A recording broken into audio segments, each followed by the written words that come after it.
Hello everyone, my name is Vincent Giles. I'm part of the Aruba Switching TME organization, and I'm going to explain you a little bit now through a demonstration how EVPN Layer 3 distributed gateway as part of the 10.5 release helps to deliver EVPN in the data center and in the campus.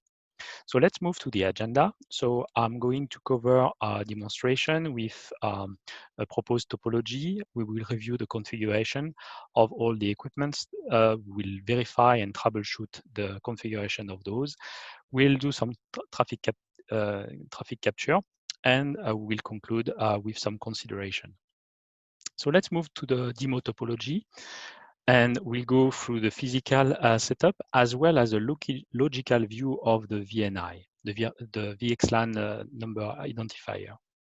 So as a proposal of the data center topology as of on the right side here, we have two spines that are inside the same autonomous system, and the leaf VTEP are also into the same autonomous system. So we are considering internal BGP peering for that demonstration. All is managed by Aruba NetEdit.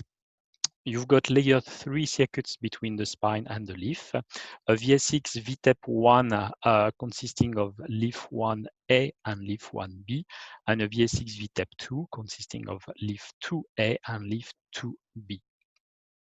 Please note that we have a multi-tenancy with two different VRF, VRF1 and VRF2.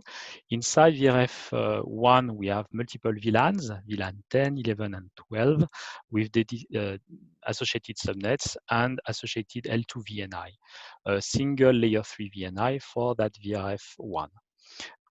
So you can consider as well the machines, the virtual machines that are below, or the servers that are below, that are connected to those leaves. So we have for VRF1, VLAN 10 that is connected to VTEP1, and VLAN 10 that is connected to VSX VTEP2 as well. VLAN 11 is only on the VSX VTEP1, and VLAN 12 is only on VSX VTEP2. This is important because this will help us to trigger layer 3 VNI routed traffic. Please consider that the spine 1 and spine 2 act as route reflectors, so each being a route reflector cluster for the route reflector clients. So the leaf 1A being route reflector client of spine 1 and of spine 2. So let's try to consider some demonstration context of that setup.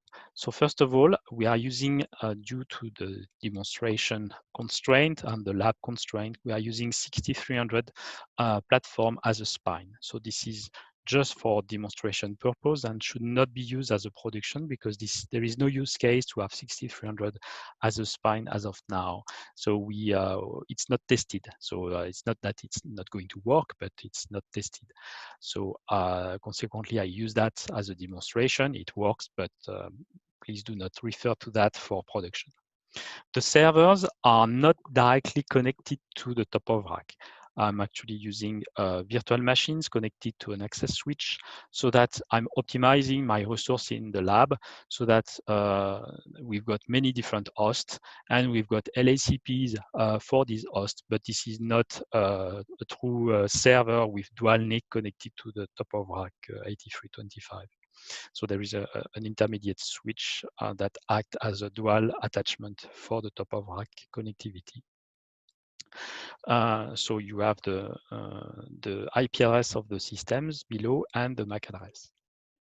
So this is a bit of the detail for the physical setup. What we would try to do with that drawing is to abstract the complexity of the setup and to present the logical view for layer 2 VNI and layer 3 VNI. So for that, we have first the layer 2 VNI, where all the machines are attached. And for instance, if I want to have that VM Virtual Ubuntu connected to vLinux 27, it will be a direct layer 2 VNI between those systems, so no routing.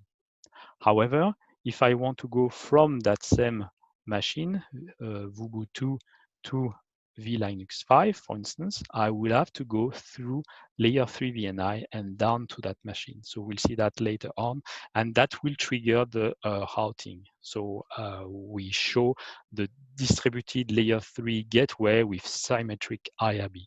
This is especially what we were waiting for 10.5. So more detailed view, okay, here you've got the full detail, especially regarding the loopback 0 and loopback 1 Anycast loopback that we would need to do for sourcing the VTEP, as well as the interconnectivity subnets between the systems. So this is important for helping the understanding of the output of troubleshooting commands. Let's review now the configuration. So there is a lot of slides, but are similar. So just for you as a reference to have everything into the slide deck so that you can later on explain to your customers. So here we've got first the spine 1 that is configured with all the interfaces being routed only port connecting to the leafs, and as well the loopback. So nothing specific here. We tune the MTU being the max MTU for MTU and IP MTU, as well best practice being that all interfaces are passive for OSPF, and we activate specifically the one that we want to have OSPF peering on. We use OSPF authentication as well. So nothing complex here. So let's move on to the routing part. So we've got the underlay OSPF, okay, to have all the interconnectivity and the loopback of the system of all the EVPN fabric for the underlay. There is an optional best practice that are in gray and in italic on all the slides for reference. So here, MaxMetric router LSA on startup might help a little bit for system reboot, and as well the passive interface default that I mentioned. For BGP, so about some optional best practice as well. So obviously trap enable, log neighbor change if you want. The ability to have a fast external failover, that would be more important when you have, of course, external BGP, but that might be something that you include in your template if you have an external BGP peering, not necessarily in SPI, but that would be more on Leaf. And then BGP deterministic made and always compare made, that is optional again, but pay attention that it must be identical on all systems in the same BGP domain. So if you have to rework that later on, it will cause a clear BGP clearing the BGP process. So pay attention on that. If you want to do routing engineering later on, maybe worth to include that at the beginning. So then we create a peer group for the leaf. Those leafs are peering with internal BGP, so we are sourcing the update, the BGP update through the loopback 0, and all the leafs are configured. So 3, 4, 5, and 6, which are the loopback 0 of the leafs. Then we set up the address family L2VPN EVPN. We have those leafs being route reflector client of the spine. And very important, we need to send the community, the extended community. That's the requirement. Otherwise, it does not work. So similarly, the spine 2 is exactly the same, and you will find the slide for reference with the right IP addresses if you need to refer to that for troubleshooting output. And the routing, this is the same. So let's move on now with the more complex configuration, which is the leaf. So here we are considering leaf 1 and as a logical VTEP, but there is 2 parts. There is leaf 1A and leaf 1B, because these are 2 VSX nodes in the VSX cluster. So let's start with the first one. I'm using 8325 box in that case, which is typical for the data center. So first, let's start with the VSX configuration and the VLANs. So we have a VRF for Keep Alive, all well-known ISL, okay. Then we have a dedicated circuit for keep alive. It's not mandatory. You can optionally use a probe through the routed port if you want. We have the ISL physical links, okay, that is attached to the lag 256 in that case. We have the VS6 section where we follow the best practice for the system MAC that is used. We'll go back to that because we'll see there is a virtual MAC as well that is needed for L3 VNI. We'll use the same value. So system MAC here, pay attention to that one. We synchronize the BGP, okay, that would be very useful because the BGP section is quite, it can be large. So with that, the secondary automatically inherit from the VS6 primary config. Please note that there is a transit VLAN, VLAN 2 in that case here between the primary and the secondary. So this is used to maintain the IGP continuity. For instance, if you are losing the uplinks for the VS6 primary, the primary loopback will be still available through the secondary. So it could be interesting for network management or for maintaining the continuity of IGP. And then you have the server VLANs, which are the VLANs for the endpoints. So in the demo 10, 11, and 20 for leaf 1. Let's move on to the lags, VS6 lags to the server. Okay, so here it's not the server, it's the access switch 2930, but that would be the same for server. So we have a MC lag 1 with the trunk VLAN. Please note that as of 10.5, we now have the hashing optional for layer 4. Then we have as well the same for a second connectivity for the second server. And then the links, the physical links to the server. Let's move on to the route only port to the spine, the loopback addresses, and the transit VLAN. So as of the spine, you have the routed only port point-to-point circuits from the leaf to the spine. So we have two because there are two spines to connect, but if you would have more spines, like 4, you will have 4 circuits here. We have a unique loopback address 0 on each node that is inside the OSPF domain. Then a loopback 1 that is a shared Anycast inside the VS6 cluster. So the VS6 primary and the VS6 secondary will share the same IP address for that. That will be used to source the VTEP, the VXLAN tunnel. So very important. And the transit VLAN SVI that I was referring before to maintain the IGP continuity between primary and secondary. Then we have the VRF. Okay, so we have the VRF statement. So here, 2 VRF as an example. So pay attention that here we are putting the loopback 0 as the first part of the route distinguisher. So this is helpful in order to troubleshoot the route type 5, especially that will come into the BGP EVPN routing table. So and we use colon 1 as the VRF ID. So the syntax is loopback 0 IP address and VRF ID for the route distinguisher. The route target, you can set the route target as auto, but it's helpful to have the route target being set manually with the autonomous system and the ID of the VRF. It's very helpful for troubleshooting. Then we have the EVPN section with the VLAN, and the route distinguisher is set to auto, so we keep auto here, and the associated outcome would be that it's the VTEP loopback 1 that will be used with colon the VLAN ID. For the route target import-export, instead of auto that you can still use for some example, we prefer to use manually value being set in order to later on do some import-export that would be very useful for border leaf. Okay, so that's the best practice to set that manually and to have a a rule in your enterprise domain for EVPN where you can play with import and export.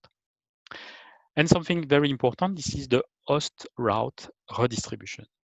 So this is used to advertise the host entry, so the /32 host route to all remote VTEPs. Indeed, with distributed layer 3 gateway, each VTEP needs to know where is the host entry, because the subnet, a particular subnet, may be advertised on many different places, VTEP 2, VTEP 3, and so on. But the host that is inside that subnet might be only located behind VTEP 3, for instance. So we need to know where that host is located. So this is why we redistribute the host route, and this is through that command inside the VPN section in per VLAN. So this is the host route injection.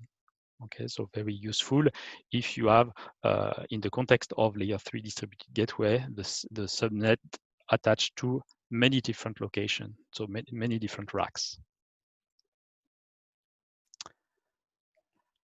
Then the endpoint SVI for the configuration and the HTTP relay. So the endpoint SVI, this is just the layer 3 VLAN interface for the endpoint, so the server here, for instance, with the VRF attachment. Again, optionally, you can tune the MTU. Please note that as of 10.5, the SVI IP must be different than the active gateway IP address. So the active gateway IP address, again, as a context of VS6, but more broadly, is an Anycast IP address that is used on all the VTEPs that are attaching that SVI. So it will be the same between leaf 1A, B, and leaf 2A and leaf 2B. However, the SVI must be different. So there is a benefit of that is easier troubleshooting. So you can source traffic from each individual SVI IP, so that as this SVI is common to all the VTEP. The downside is that you have to plan accordingly the IP address management plan for that. We will work to help the simplification of the configuration with the same IP in a future release. And then you have the option to have DHCP relay in the underlay. Okay, so that's something that is to be considered. Right now, the IP helper is on the underlay. So this is how you do that. And there are papers how to configure that on the DHCP server to serve a particular VRF. So we use for that DHCP option 82, and we source the DHCP relay information from the loopback 0. So that would be useful for the DHCP server to serve the proper VRF. And I think that's it for the configuration of those SVI. Then the VXLAN interface. So we have again the source VXLAN. The source IP of the VXLAN tunnel is the Anycast IP address that is configured for loopback 1. You can optionally configure the counter to count the statistic for VXLAN. And we've got a one-to-one VLAN VNI mapping as part of the VXLAN interface. So here, for instance, VLAN 10,010 for VLAN 10, 10,011 for VLAN 11, and so on. And the last one is an interesting one. This is the layer 3 VNI statement. So VLAN 100,001 with routing attached to VRF1. So, and the last part is really the virtual MAC. As I was mentioning before, we need a virtual MAC in order to use as the destination router MAC for the layer 3 VNI routing. So to reach the egress VTEP router. So on a VS6 cluster, that value must be the same between the primary and the secondary. However, that virtual MAC must be different between two different logical VTEP. So that's why here we use the same value than the value of the system MAC for VS6. So here, actually there is a typo here. The virtual MAC is 0200000100 and not 0200. But you have the concept. Then on the routing, we have the underlay, okay, which is the same as the spine. And then in the BGP section, we have, so obviously the leaf are client of the hot reflector. So I create a peer group that is spine hot reflector to peer with, and I put 2 spines inside that peer group. The same is that for any internal BGP, we are peering through loopback, and we are sending the community extended, which is again very important. Something to note is that in order to advertise the route type 5, we need to inject into the VRF1 and inside the IPv4 unicast address family of VRF1 the routes, the connected routes, and that include as well the host route. So for that, we do a redistribute connected route map, and we use a route map to control the route type 5 injection. So maybe we do not want to redistribute everything. So you might want to prevent that for any given reason. For that, you do a prefix list and you do a route map that is controlling the redistribution. So that's the best practice. When you can permit anything, or you can selectively permit what you want to redistribute. So then is the exactly the same for the VSX secondary of that logical VTEP1. So very similar configuration. So you will review on the slide deck the VSX lag to the server, the route in port, the Anycast loopback one that is shared with the VSX primary. The route distinguisher that is unique per VRF, and pay attention, this is unique as well as we have control plane, distinguished control plane between the primary and the secondary. So there are different flavor. You have the first testing that was done with route distinguisher being the same between the primary and the secondary. We do prefer to keep different route distinguisher between primary and secondary because it's really help the troubleshooting. You will actually see really the route into the BGP table coming from each VSX node, and so that would be a best practice.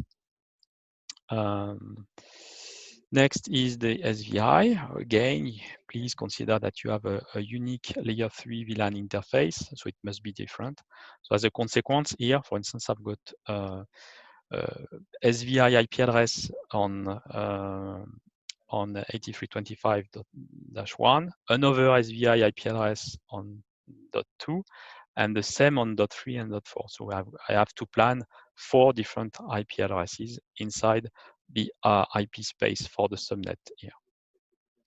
If you would have, let's say, 10 racks of equipment where you need to distribute that subnet, you would need per rack 2 device, you would need 20 IP addresses inside that subnet to be configured. So we know about that. We will work as enhancement for simplification of the configuration. But it comes as well with the benefit of troubleshooting easiness, as you can source the traffic from that unique IP address if you want to troubleshoot. And the same for the VXLAN interface as of the VSX primary of leaf 1. For the source interface, that's the Anycast IP address of loopback 1. And I've got here the same typo, which is 0.1 instead of 0.2 for the virtual MAC. For the routing, please note that if you activate BGP VSX sync feature group, you will automatically get everything being populated. So that's very useful for the secondary to not do any human error. And that's it for the configuration part.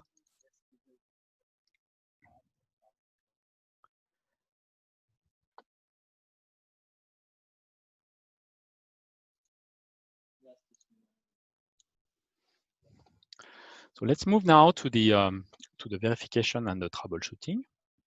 So we have many things to see: the netedit part, the connectivity, the underlay OSPF, BGP routes, VXLAN tunnel, and the MAC EVPN. So first, the netedit. So as you will see in the demonstration, in the live demonstration, we have ability to really see those VXLAN tunnels as of before 10.4 between the VSX logical VTEP. Please note that at this moment there is only one graphical tunnel that is being shown between the secondaries VTEP logical VSX VTEP 1 and logical VSX VTEP 2. These are the VSX secondary that are interconnected with that VXLAN tunnel. If I click on the tunnel, I will see the detail of the VXLAN tunnel. So very useful. Please consider using netedit to not only configure the devices, but also to see and visualize the VNI. So the connectivity, so I'm going to go fast here. Just on the spine, you do a show LLDP, you will see all the leaves that are interconnected. Okay, with those MAC as well, useful in the troubleshooting to see the MAC for the reporting of the traffic capture. The underlay OSPF routing, so it's good to check that you've got for each spine the full adjacency with the leaves, as well that you have equal cost multipathing for all the loopback addresses, especially the loopback one, okay, as you can see here. So that's the logical loopback one for the VSX cluster 1 and for VSX cluster 2. So that is behind those interconnectivity circuits. I'm using /31 for all the ROP between spine and leaf to minimize the IP space consumption. Next is on spine 2, so it's really almost the same. Here I just put in italic I've got on spine 2 an attachment for on spine 1 I've got an attachment for DHCP relay server. Please consider that is used for another part of the demonstration that would be shared later for DHCP purpose.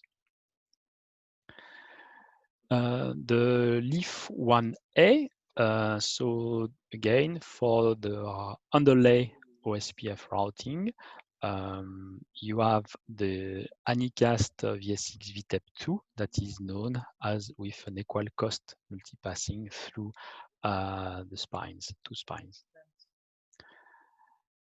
For B, it's exactly the same, but different neighbor.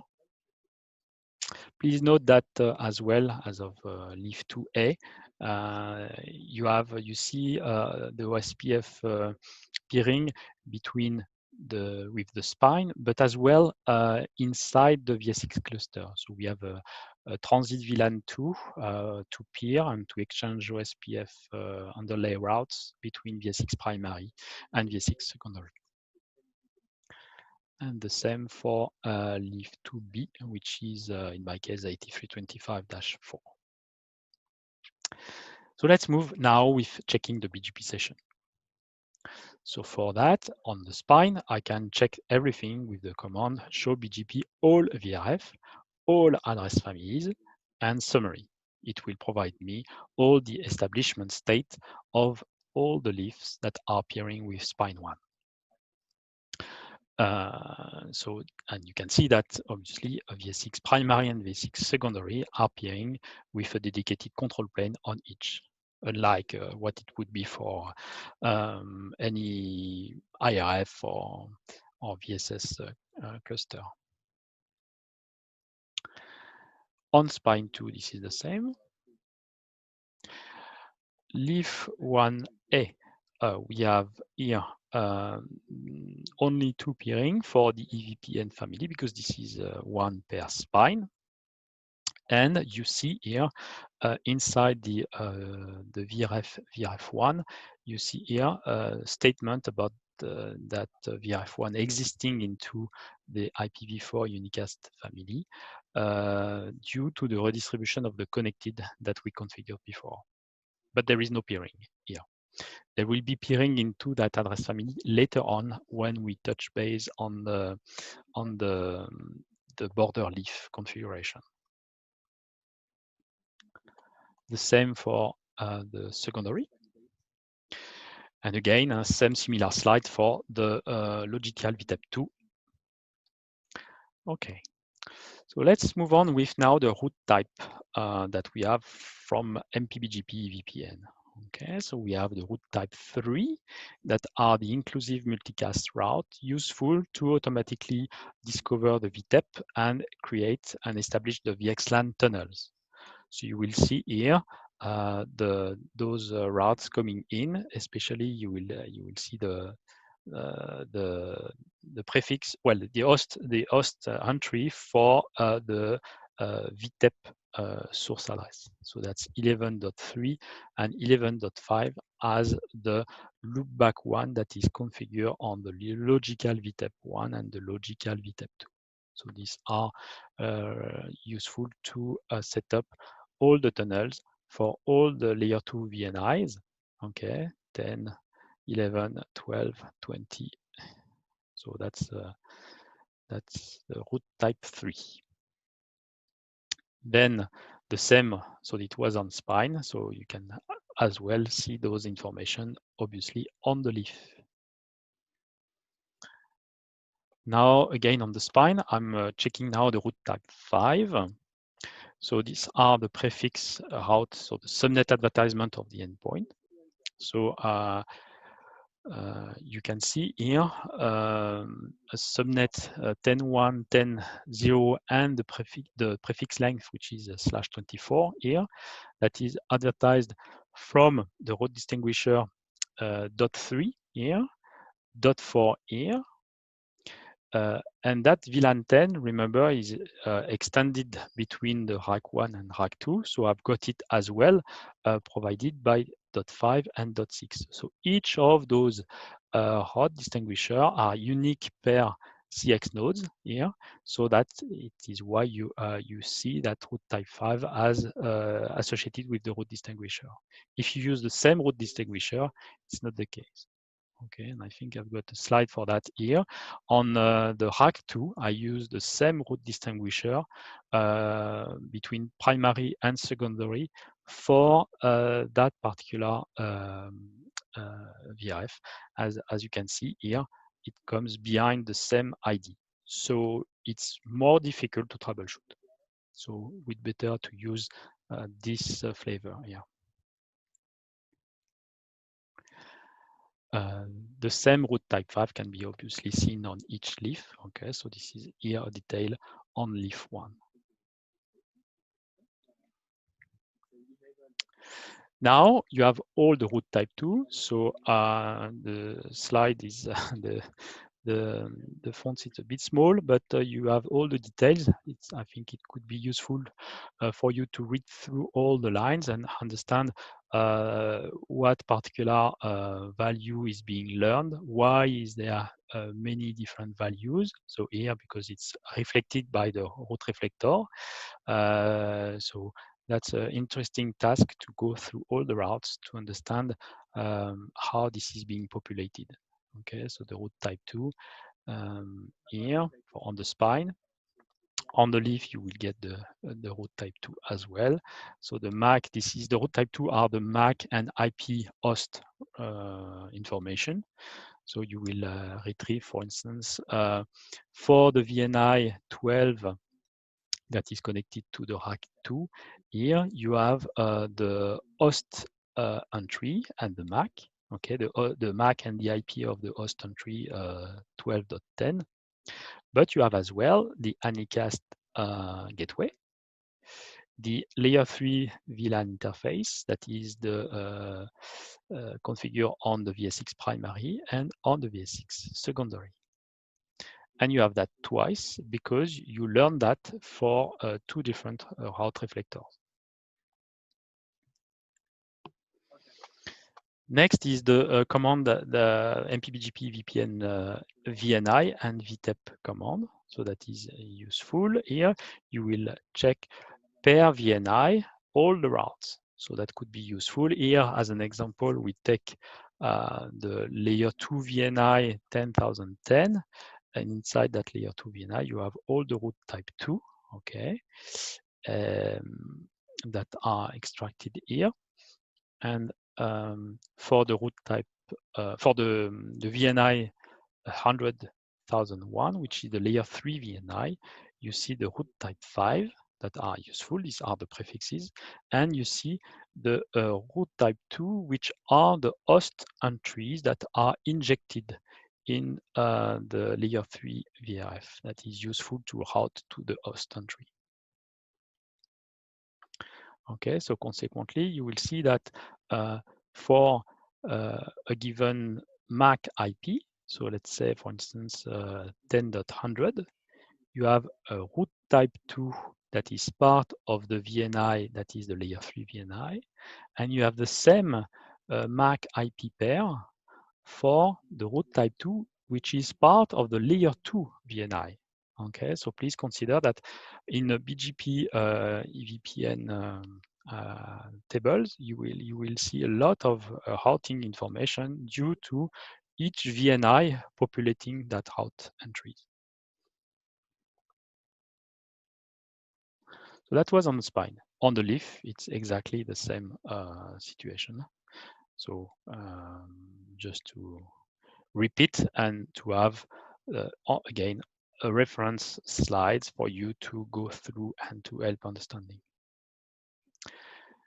So for the spine or the leaf, there is a nice command, which is you can extract as well all the EVPN routes information with a VTEP, a destination VTEP. So you can do that extract with that command, show BGP L2VPN EVPN VTEP. As well, if I want to extract, for instance, for a particular VTEP and for a particular VNI, a particular route type, I have the command in the show BGP to do that. So here I'm extracting the route type 2 for the layer 3 VNI from that remote VTEP. And I do that on the spine, for instance. So here I will see that for the VTEP 11.3, which is the rack 1, I've got for the layer 3 VNI, the root type 2, which are the host entry that were injected. You have 10.100 and then the Anycast IP address of the layer 3 default gateway. Now let's consider the EVPN, all the EVPN routes. So here again, this is, I'm not going to spend too much time, but here you've got everything, all the tables, EVPN routing table on all the nodes. So again, as an information. So without the extended community and with the extended community. So the extended community is useful for you to understand and to see in particular the virtual MAC, which is an attribute that is used for the layer 3 VNI, so that the remote VTEP knows to which destination it should send that traffic to be routed. So that virtual MAC is an attribute of the BGP route to get to the destination. So it's not a route that is exchanged. It's an attribute, part of the route being exchanged. And you have that in the extended community. So everything is similar. Huh? The spine 2, the leaf 1A, 1B, then on rack 2, you have the same information. So I'm moving on. You have the slides, so you'll be able to retrieve all those information. And now, of course, you can have the IP route. So here, for instance, I want to see on leaf 1A, I want to have the look at the routing table for VRF1. And you can see that I've got /32 routes that are injected, okay, due to the requirement to know which next hop should be for that specific route entry /32 as we redistribute the host entry in the routing table. Again, always the same. And similarly for the, you have the subnet here. So 10.1.12.0/24 that is advertised, but not only the subnet, you have the /32 entries as well.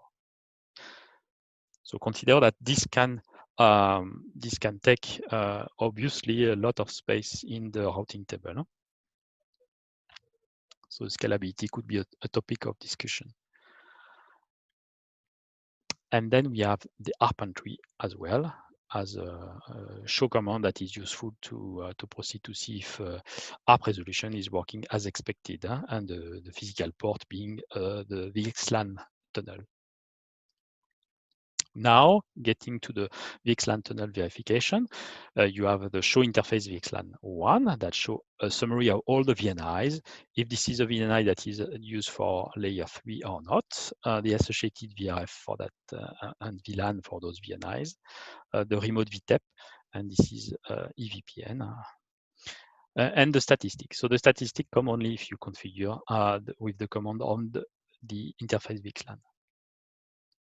Then you've got the show interface VXLAN VNI, which is a detail of that, and the show VXLAN VTEP details that show you the next hop MAC address, okay, to for reaching the VTEP, the destination VTEP. The VXLAN tunnel, VTEP, again, here, the list of all the VTEPs that are possible from leaf 1 here in that example. Okay, so it's a very good information summary. And you've got the same, but with show interface VXLAN VNI VTEP. That is a detailed view of the previous command per VNI. Okay, so similarly, you have that as well for the other leaf. So I'm not going to extend that. One good information is the EVPN VTEP neighbor that you have for all VRF, and that gives you, again, the destination router MAC to route the traffic for layer 3 VNI. So in the context of 10.5, this is useful to proceed with that command to understand what is the VNI, what is the remote VTEP loopback address, and what is the virtual MAC that is used as a route attribute exchange on the MPBGP table. Then you have an EVPN EVI summary, okay, where you can see the number of EVPN instances.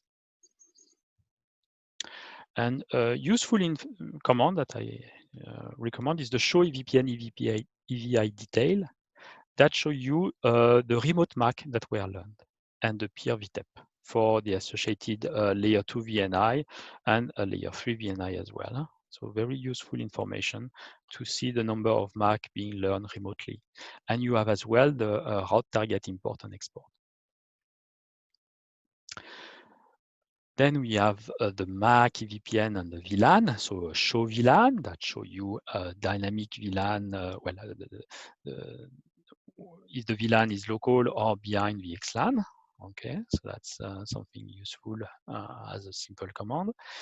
You have the type dynamic or EVPN. So in that example here, for instance, you see that on that VTEP here, I'm able to see the MAC address of that server ending by the 79, known with the EVPN control plane inside VLAN 10 and behind the VXLAN 1 with the destination VTEP, the remote VTEP.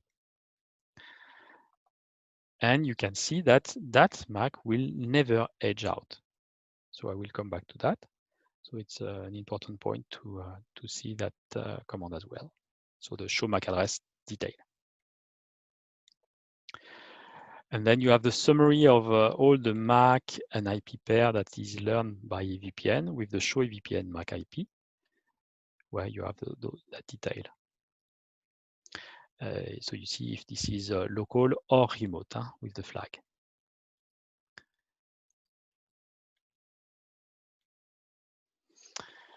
And that's the end for the configuration verification. Let's move now to the traffic capture and see layer 2 traffic, pure layer 2 traffic as a reminder, and the layer 3 VNI traffic that is new. So as a test purpose for pure VLAN extension, we are going to ping from that machine vUbuntu, which is 10.1.10.100 to 10.1.10.11. So for that, we just use layer 2 VNI. Of course, there is no routing involved here. So in the slides, you've got a detailed view of what's going on. So we are going to ping from that machine here to the machine on the right side, which is VLinux 27. So the black arrows represent the traffic path.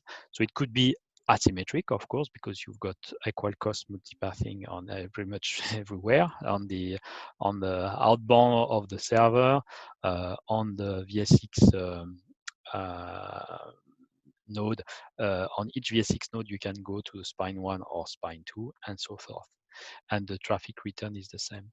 You've got attached to the slide, you've got the Wireshark file, the pickup file, so you can open it and review by yourself. It's a bit small here, so I will not spend too much time on that detail, but you've got everything inside to see the layer 2 traffic. So I'm going to spend time more on the layer 3 VNI.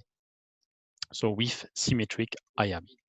So for layer 3 VNI, what we want is to have from that VLAN 10 on the rack 1, I want to ping the machine on the same VRF, but in rack 2 and on different subnet. So that subnet 10.1.12.0/24 is located only on VSX VTEP 2.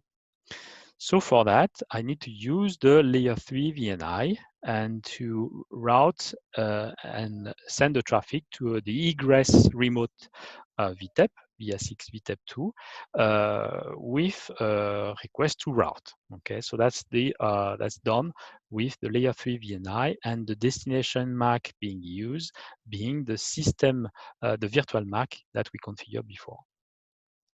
So for that, let's review in detail all of that. So we've got mirroring that I put on the upstream circuit. So I'm going to mirror live the individual circuits that are connected to the spines. Okay, so I've got a session 1 capturing those 2 circuits on that 8325-1 and the same on 8325-2, everything being sent to different interface of pickup server. So let's zoom first with the echo request. So, and then I will go live on the equipment to show you that. So on the echo request, so that server here want to ping that server. So for that, we've got, as you can see in the packet, we've got the traffic being captured on the uplink, on the underlay, is sourced by the loopback 1. Okay, so as the source of the VXLAN VTEP 11.3 and reaching the loopback 1 of the remote VTEP 11.5. So this is known thanks to the BGP route with the next stop being the loopback 1. Then you can see that inside the VXLAN header, you have the VNI that is 100,001, which is the layer 3 VNI used for routing. And then if you go to the Ethernet frame encapsulated into VXLAN, you have the source MAC address that is 8325-1 and the destination MAC address being the virtual MAC that is used as the VSX for the VSX VTEP 2 to route the traffic. And then you encapsulate the we have encapsulated the initial IP packet, which is the source 100 here, to the destination 12.10 here. So this is the echo request that is captured. And then we can have a look at the echo reply. So again, traffic could not use the same path than the echo request, simply because you've got equal cost multipassing on the lay. So you can see that it's symmetric process. We've got again the VSX VTEP 1 being the virtual MAC here appearing as the destination egress for the traffic that is sourced by 10.1.12.10 to the destination being a different subnet inside the same VRF. So let's see a little bit in action how it looks like. So here I'm sharing the Wireshark system, and I'm going to start. So it's two interface that receive and collecting the uplink ports traffic on both leaf 1A and leaf 1B. And let me start the traffic from Ubuntu, which is going to show you the IP. So that's 10.1.10.100. So I can ping. I will ping the destination, and I'm going to use actually a class of service being AF31, just to check if we've got TOS replicated between the inner and outer header. So let's do that. So good news, I'm able to ping, and I can start the capture quickly, and I will stop the capture as well. So the traffic being asymmetrical, you will see that there are some echo requests, but the response is not found on the same Wireshark, simply because it's the reply come from another link. So now what I can do is check the sequence. So for instance, I'm going to check that sequence ID 14/3584, which is this one here. So this is the reply and this is the request. So here in the request, you can see that the outer IP header actually include the right class of service, AF31 here. The destination is rack 2 here, 11.5. And inside that VXLAN tunnel, I have the destination MAC address being the router MAC of rack 2. So this is the echo request from rack 1 to rack 2 being routed because those machines are not in the same subnet. And then the inner packet, which is inside the right class of service. Let's see the reply. And you have the reply here for that given sequence, ICMP reply with, again, the right class of service being set and the destination egress MAC being the router MAC for VSX VTEP 1, with the destination being the machine who sourced the echo request.